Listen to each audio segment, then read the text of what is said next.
everyone, and welcome to the recording of the New Directions in English Language Assessment in Latin America pre-conference webinar number 1. The reason that this is a recording is because the webinar was last week, but unfortunately the platform had a few problems, so we couldn't continue. Huge apologies for that, but you have the presentations here today. The topic of this week's webinar is Professionalising English Language Assessment in Learning Systems. What does this mean? The aim of the webinar series is to explore the themes of the conference, to introduce some of the speakers, to start exchanging ideas and information so that we can begin conversations that will then continue on in Bogota next year. We have a great agenda for this recording. We have 3 great speakers, Beverly, Fumi and Barry. They'll be taking us through different aspects of language assessment literacy. The presentations will be about 10 minutes long, and then we'll wrap up after that. So without further ado, I'll introduce our first speaker, Beverly Baker, who is Associate Professor and Director of Language Assessment at the Official Languages and Bilingualism Institute at the University of Ottawa. Beverly, thank you for being with us, and over to you. Okay, thank you very much for having me, Mina. My presentation today is Unpacking Language Assessment Literacy for all key stakeholders. And by stakeholders, I mean anyone who's involved in the language assessment enterprise, indirectly or directly.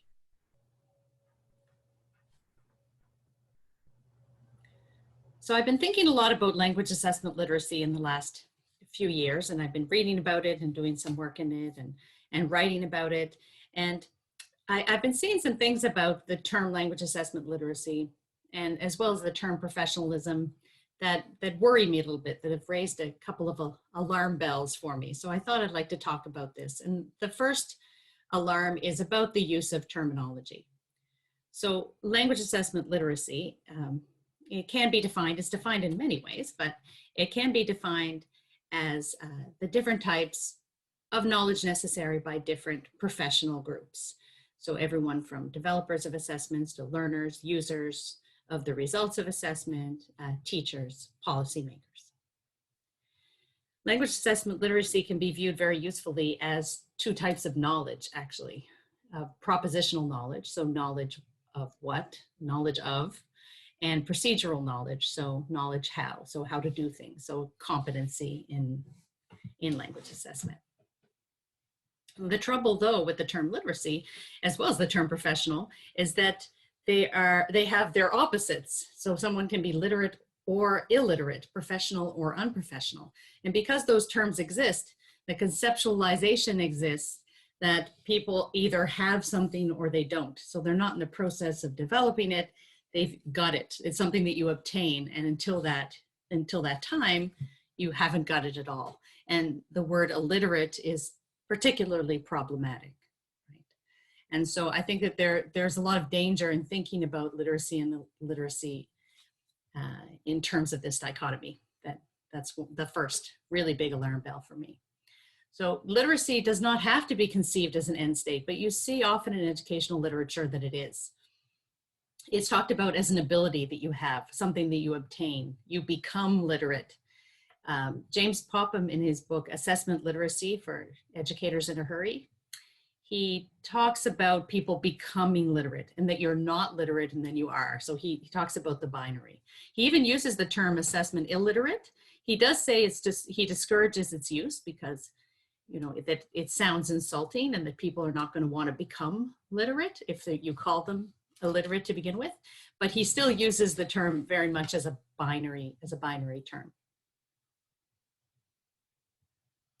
And so I've been looking at, over the last few years, I've been looking at different sorts of definitions of literacy. And they aren't all this way. They aren't all in relation to dichotomies. I actually, in looking at curriculum documents for First Nations and Inuit and Métis groups, so the Indigenous groups of Canada, I've seen some very intriguing definitions of literacy when referring to the revitalization of their languages. Here are two examples from Northern Territories in Canada, Nunavut, as well as Northwest Territories. Literacy in Nunavut curriculum documents is referred to as a continuous recognition of the world around us. So definitely something that's in process. I'm inspired by this definition. And the Northwest Territories Literacy Council discusses literacy as lifelong development. So not as something you either don't have or have. So I think that we could maybe learn something from those types of conceptualizations of literacy. Whether or not they'll lead to any widespread acceptance it's difficult to know. But I do see that because we think of literacy right now as something that you have or you don't have, it can lead to deficit interpretations of people who don't have it, according to this idea. And that's my second alarm bell, is deficit interpretations of specifically by people who aren't language assessment specialists. So here you see language assessment specialists in their ivory tower, looking down on all the people who make use of our assessments or make decisions on our assessments or need to know about our expertise for an area of their own professional development. And if we're the ones who are actually, as language assessment people, if we're the ones who are making the definition of what it means to be literate, we're going to include all of the areas that we ourselves are expert in making the definition, naturally, right? Because we understand all the nuance of what it means to be an expert in language assessment, and we see that people underestimate the complexity of what it takes to develop and use language assessments appropriately and usefully. The trouble is that we do the same thing with all these other stakeholders. We don't appreciate the complexity of their professions, because unless you're in a profession, you never understand how complex it is. And so from our position on our ivory tower, we will then jump down, possibly on a white horse, and we'll come in and save the day because all these people just don't get it. And we're going to teach them about language assessment because, they're hopeless. And so it's this tone and this point of view that I'm seeing in publications and in discussions of language assessment literacy that are really concerning to me. There are a lot of dangers in this. I feel like if we do that, then we don't think about how we need to develop. There's very, very little work, almost no work done by language assessment specialists on the language assessment literacy that we are developing or on our own development. It's just what everyone else has to do. So we're unable to see where we need to develop unless we're able to incorporate the points of view of these other professionals with whom we work. And they are professionals in their domains. So we have to see them as equals. And so we have the potential to insult our professional colleagues in trying to help them with what we can bring to them in their practice. We make it sound like we have nothing to learn from them, and we block our own development in that way. And unless we're able to actually see them as equals and see what it is we need to do to develop ourselves, then we're not going to be able to effectively collaborate to move our own domain forward. So I'd like to just talk about kind of the conceptualization of language assessment literacy as a combination of all of our relevant expertise in different elements of language assessment literacy, how we all need each other, basically. So language assessment literacy is complementary knowledge profiles. You see this very, very influential visual representation of language assessment literacy that was suggested by Linda Taylor in 2013. It has, now this is just, this is not a model, but this is a suggestion of some of the elements of language assessment literacy and about how for different stakeholders groups, different amounts of knowledge in these different elements is necessary or required or should be, or sometimes it's aspirational, what they should attain. Now, there's never been any understanding from this representation that all of the stakeholder groups need to get to the top level in all of these elements. In fact, it would be impossible. Some of these elements you need to actually combine the knowledge of different stakeholder groups together to be able to get to the top of this visual representation in all of the elements, whether it be local practices and assessment, technical skills and assessment, or theoretical knowledge. So knowledge of or knowledge what, knowledge how.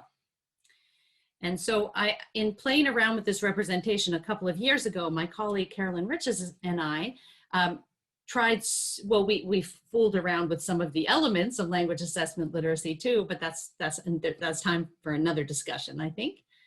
What you see here is 2 language assessment literacy professionals who have superimposed their relative amount of knowledge. So I've superimposed 2 different stakeholders on top of each other here, language assessment professionals and language teachers.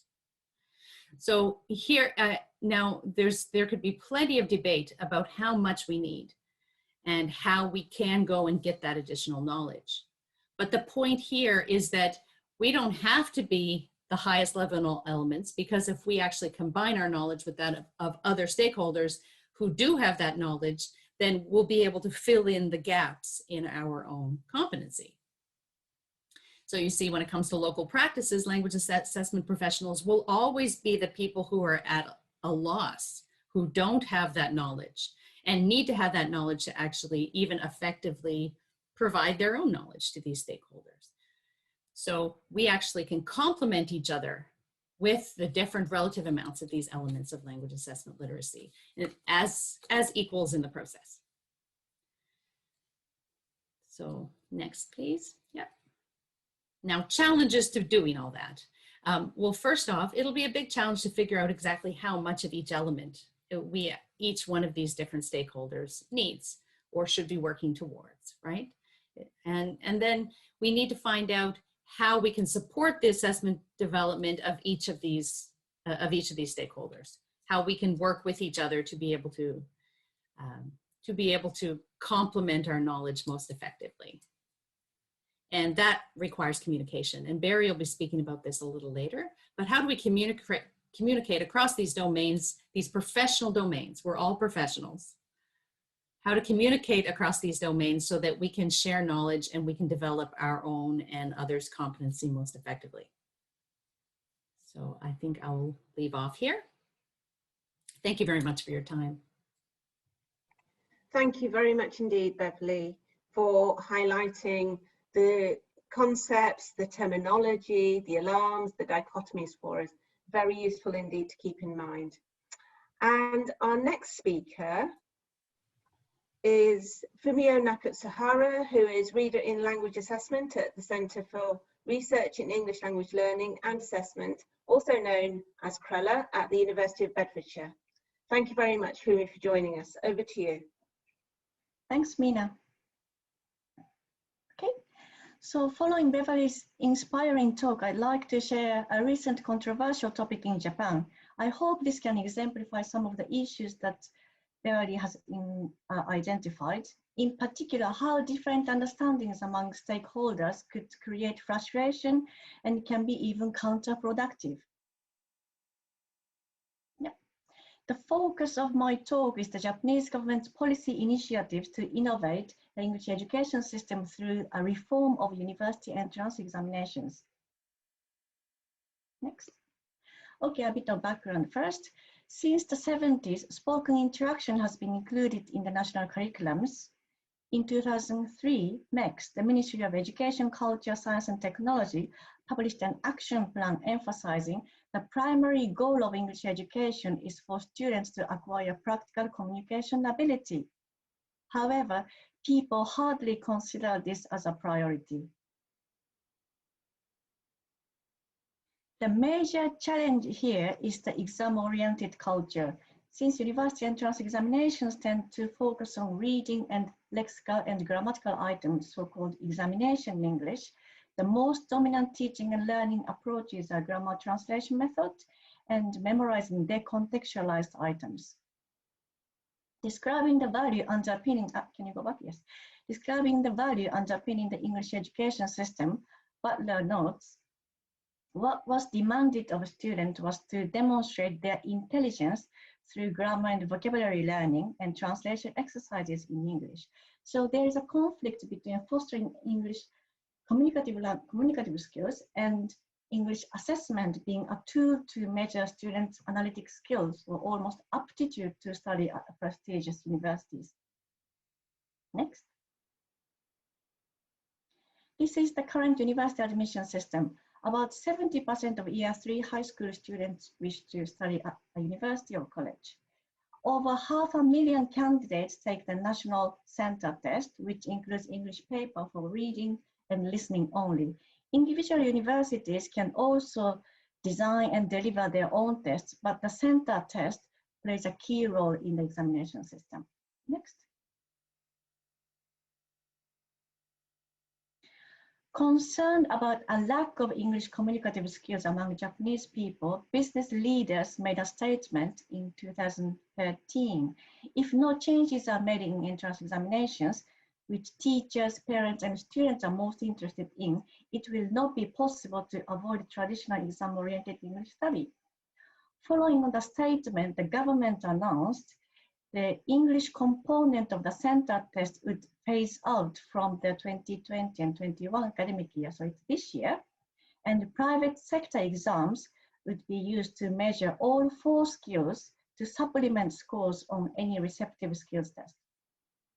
In 2018, based on criteria such as assessing all 4 skills, being aligned to the CFR, 7 tests were selected to serve the purpose.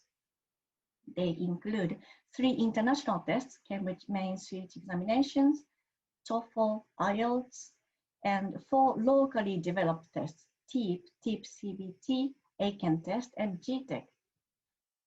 Back in 2014, I remember that the policy was positively received by the public, and many of us, including me, thought that this would be a good step towards fostering a positive impact on English education in Japan. Next. However, as the time went by, different stakeholders started to share anxieties and criticisms for the system. As you can see in these comments, their views are completely right from their own perspectives. Let's have a look. For example, students and parents questioned about the cost of these private tests. Some students didn't want the change because they won't be able to use the examination skills that they acquired over years. High school principals raised a fairness issue because not all tests were available in all parts of the country. Some teachers said they are very experienced and professional themselves, but they don't know how to prepare students for these tests. Also, the reliability of marking was questioned by universities. In October last year, when the public were expressing the high level of anxieties and criticisms, Education Minister Hagiuda, this person in the picture, was asked about the fairness of the new testing system on the TV program. He responded, people should choose to compete for university places in accordance with their standing. This comment triggered an outcry. People were outraged. At that point, this issue was no longer an educational thing. It turned into a political and emotional issue.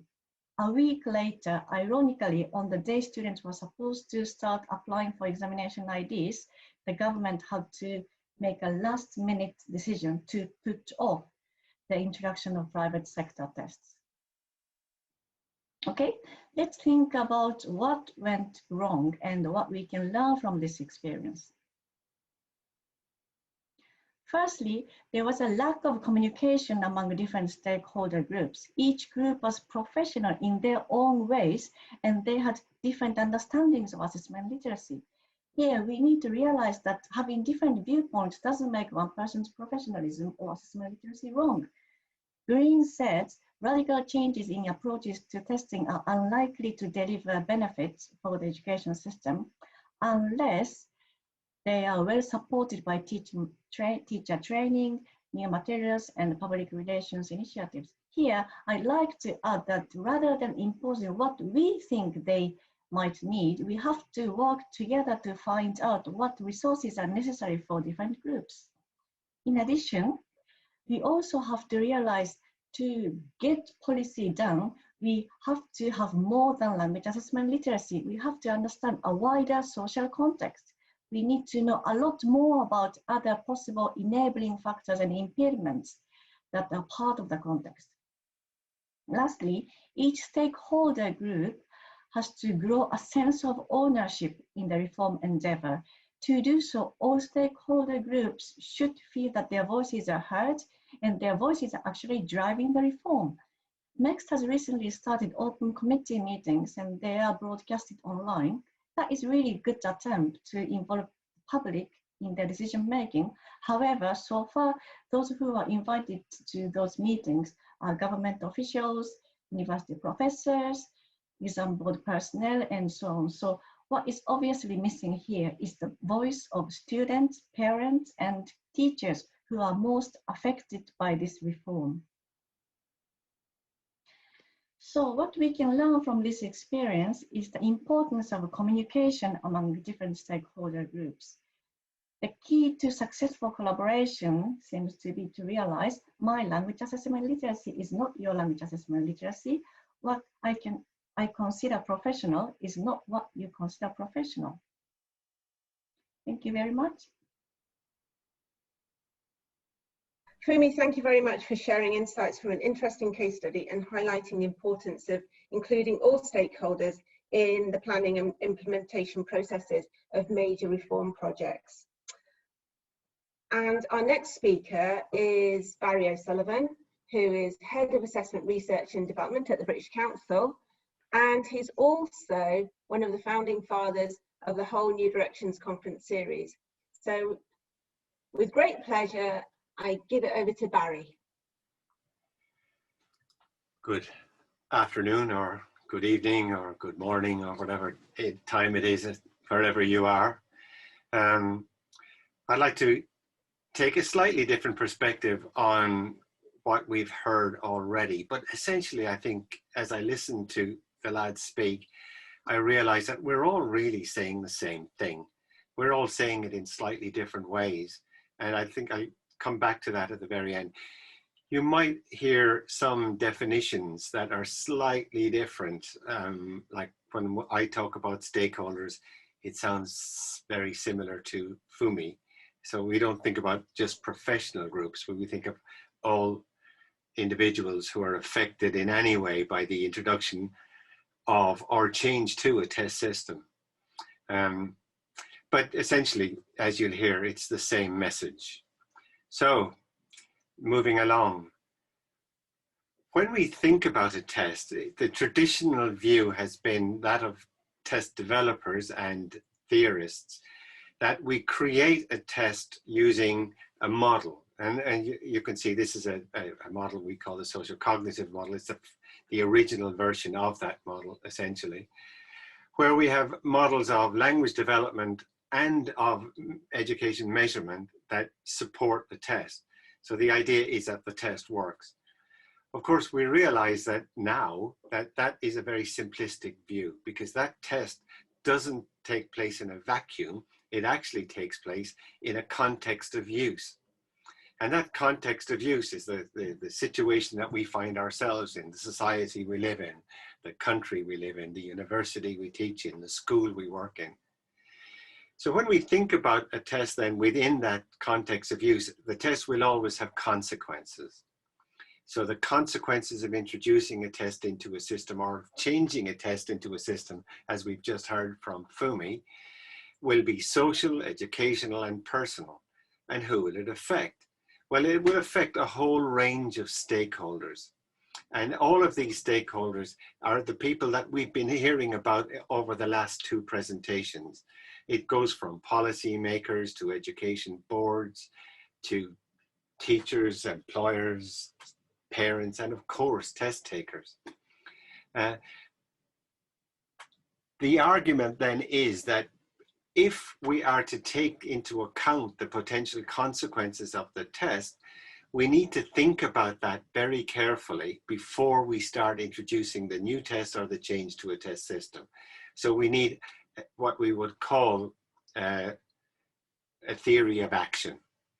So the theory of action then tells us, this is what we think we want to do. This is what we think we want to achieve, and this is how we're going to do it. Now, without taking account of the individuals, the people who make up the context of use, we can never do that. And that comes right back to the point that Beverly was making at the beginning. We as language testers may bring a certain technical expertise to the table, but in general, our local knowledge is lacking at very best. And often the local knowledge doesn't exist at all. So people come in and they think, because we can make this little box in the middle, that's all we need. But that little box in the middle is useless without everything else. And of course, as we've been hearing over and over again from everybody, and I will be coming back to this point again, unless we have a very clear communication model that drives how we communicate to all these people, we're never going to convince them that this test or this change to a test system is worthwhile. And for me, that's what happened in the Japanese context that we've heard about. There was no concept of a clear theory of action model, and even less concept of communication. And that communication model still isn't there. They're now communicating, but they're communicating to the lower levels of people you see on that list on the right-hand side. They're talking to policymakers and themselves. They're talking to test developers. They may be talking to lawyers, I don't know, but they're talking to the exam boards, the people who are making the test. But they're not talking to the people on the top of the list, which is, until they start doing that, I don't believe that their system is going to work. And the same applies to any system. I would not like to single out a single country. Many reform projects that we hear about fail because people don't take into consideration the consequences, and people don't take into consideration who's responsible for those consequences, because that is a whole big issue. So if we move on, Jake. When we think about validation, I just finished working on a book about validation. So people talk about it, people write about it. We generally accept now that validation is an evidence-based argument that supports the interpretation of a test outcome for a specified purpose. So basically, this test allows me to make this decision about this individual for this purpose. And what we try to do in validation is provide enough evidence to support that claim. Unfortunately, up to now, our validation arguments have always focused on a small group of people, and those tended to be academics, lawyers, particularly in the US, where litigation is a massive issue for test developers, and policymakers. We haven't really started seriously to consider the other people who are involved in the whole system. My argument has been now for some time that these validation arguments must be for all stakeholders. Now, the traditional view has been that they won't understand us. They won't understand what we're trying to tell them. And therefore that we shouldn't bother. We shouldn't worry about it because they just don't get it. Now, the problem that we have there is that it's a two-way thing. It comes back to Beverly's deficit model. It means we're saying that they don't understand it, but actually the other side of the coin is we don't know what they want to hear. We don't know what their needs, we don't know what their expectations are.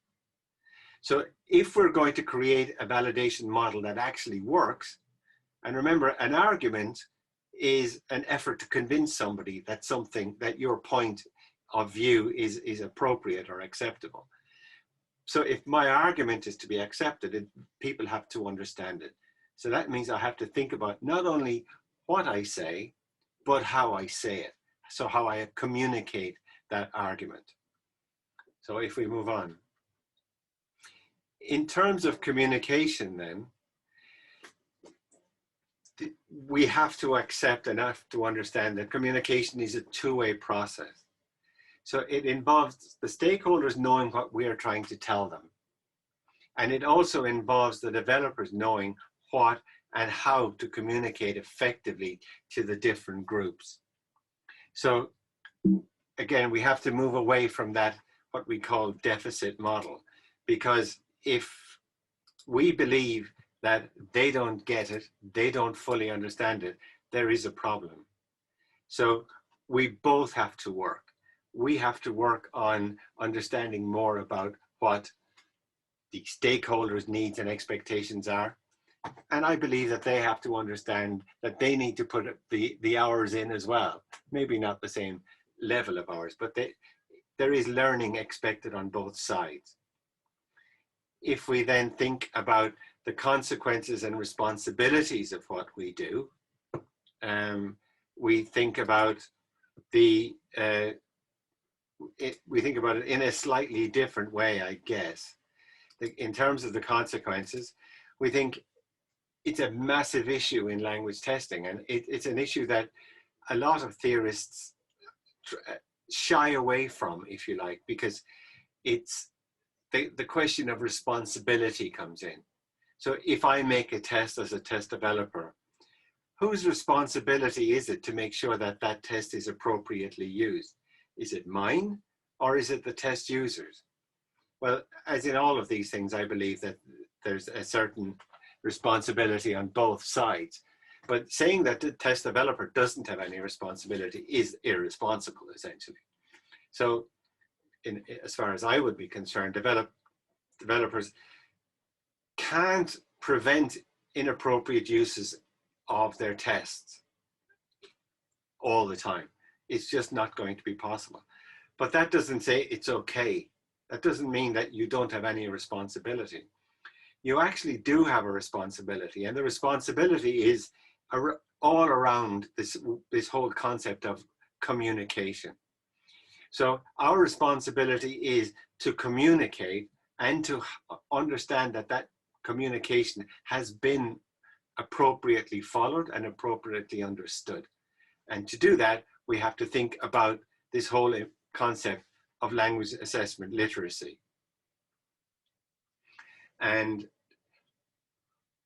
when we think about language assessment literacy, we think about the literacy of creating the context by which the arguments that I make are appropriate within a context, so that I am talking to stakeholders about the things that concern them, that worry them, and I'm reassuring them that my test is appropriate, that it's actually dealing with them in a way that makes sense to them.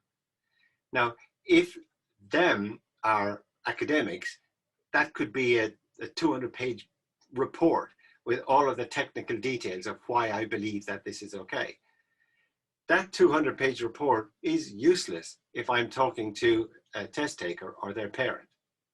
Okay, they might be impressed by the 200 pages, but what they really need to know is the test going to give me a fair result in terms of what I understand as fairness? So what we need to do is to help people to understand what assessment means to them. And we need to understand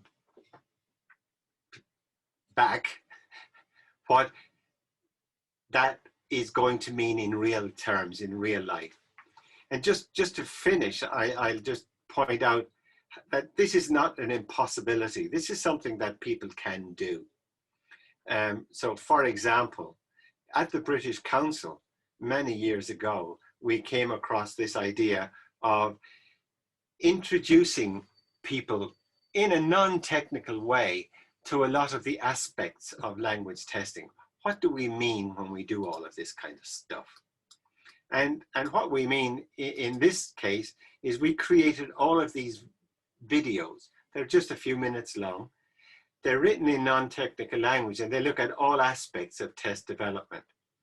Some of these will actually, and if we look at the test development one, we take it a little step further. So we create some activities, some worksheets for teachers and for trainers, so that they learn a little bit more about it. So we try to give people different levels of understanding of what we're all about.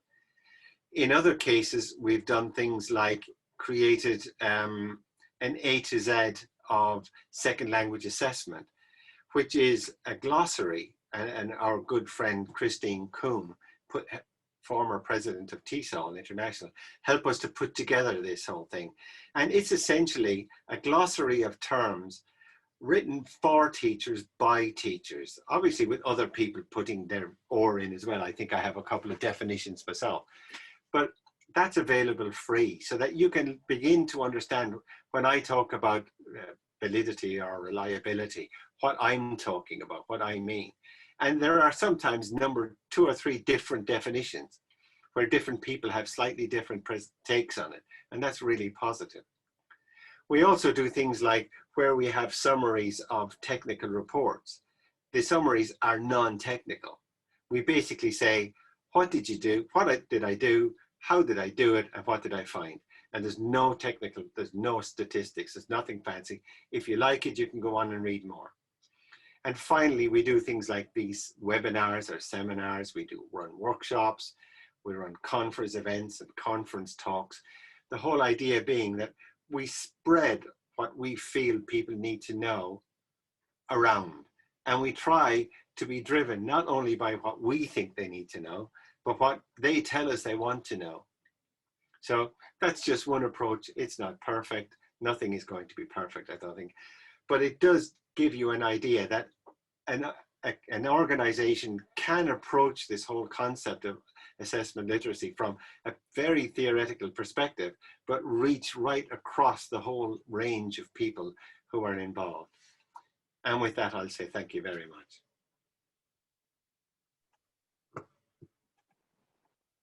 Thank you very much, Barry. That was great. So my takeaways from that are a communication model for all stakeholders, and LAL as a critical aspect of validation. Very interesting concept and something that we should bear in mind as we think about our testing and assessment practices. Thank you very much indeed, Barry. At this stage, I'd like to say thank you very much to all of our presenters, to Beverly, to Fumi, and to Barry for taking their time, sharing their ideas and their thoughts and their experiences. It's been really valuable and extremely interesting. So before finishing the recording, we want to share a few exciting announcements with you. The first one being the second webinar, which is planned for the 10th of September on the topic of teacher education and training for language assessment. Registration is still open for that, so we very much look forward to seeing you then. And for the second announcement, very exciting, we have dates for New Directions Latin America 2021. The dates are the 1st to the 3rd of July. There will be updates on our website as planning progresses, about registration, about the program, etc. So please watch this space, and hopefully you'll be able to join us in Bogota in July 2021. And the final announcement, another New Directions conference, this time in organised by East Asia, but online, so a global event.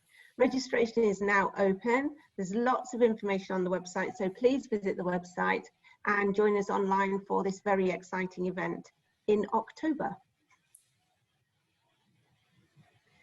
And finally, once again, thank you to our lovely presenters. You've got photos on them live. Thank you very much, Beverly and Fumi and Barry. Thank you. Thank you very much. And finally, my thank yous would not be suffice if I didn't say thank you to Jake, who has been managing everything behind the scenes and organising us beautifully. So thank you very much, Jake, even though we can't see you. If you have any questions, please write to us at newdirectionslatam@britishcouncil.org, and we look forward to seeing you on Thursday, the 10th of September. Bye-bye.